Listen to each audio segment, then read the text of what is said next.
So இப்போ நம்ம வந்து பாப்கார்ன் எப்படி செய்ய போகிறோம்னு சொல்கிறேன். ஃபஸ்ட்டு ஒரு கடாயில் வந்து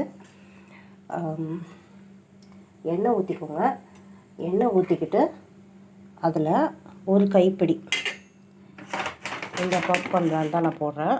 இது வந்து அமேசானில் இருக்குது, நல்லா இருக்குது இந்த பிராண்டு. இது 1 kg நான் வாங்கியிருக்கேன். அரௌண்ட் 400க்குள்ளே இது இருக்குது இதோட ப்ரைஸு. இதில் வந்துட்டு ஒரு கைப்பிடி எடுத்து இதில் போட்டிருக்கேன். இதில் 2 கைப்பிடி நான் போட்டிருக்கேன். இப்போ வந்து கொஞ்சம் உப்பு, இதுக்கு வந்து இவ்வளோ உப்பு தான் போட்டிருக்கேன். போட்டுட்டு இதை அப்படியே கட்டி வச்சுருங்க. ஓகேங்களா? இது கொஞ்சம் இந்த மாதிரி பார்க்கும்போது நீங்கள் மூடி வச்சுருங்க. பாப்கார்ன் ரெடி ஆகிடும்.